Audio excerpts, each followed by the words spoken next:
آپ جانتے ہیں کہ اس وقت کتنے آدمی تھے حضرت ابراہیم علیہ السلام کے ساتھ؟ ایک شخص تھا، وہ بھی بھتیجا. تو آپ اپنی کثرت کو لے کے بہکتے پھریں اس گمان میں کہ ہمارے سر بہت زیادہ ہیں، لیکن کوئی قرآن آپ کی تصدیق نہیں کرے گا جو باتیں آپ کرتے ہیں.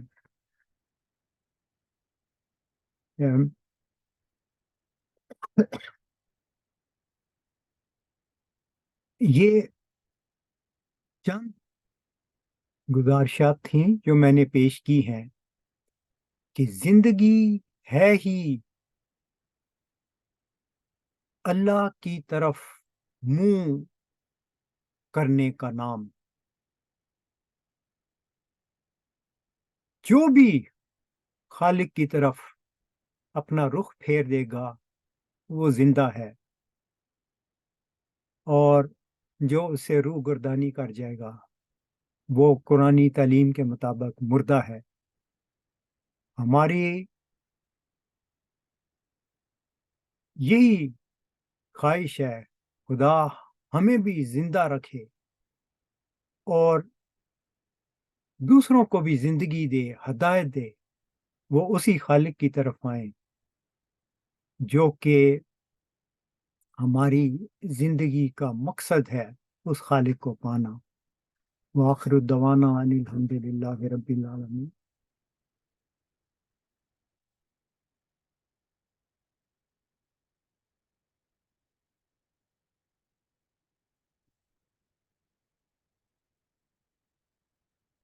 الحمد لله نحمده ونستعينه ونستغفره ونؤمن به ونتوكل عليه ونعوذ بالله من شرور أنفسنا ومن سيئات أعمالنا من يهد الله فلا مضل له ومن يضلله فلا هادي له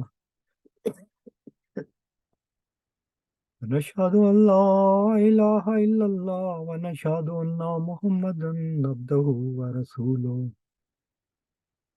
عباد الله رحمكم الله إن الله يأمركم بالعدل والإحسان وإيتاء ذي القربى وينهى عن الفحشاء والمنكر والبغي يعظكم لعلكم تذكرون. اذكروا الله يذكركم وادعوه يستجب لكم ولذكر الله أكبر.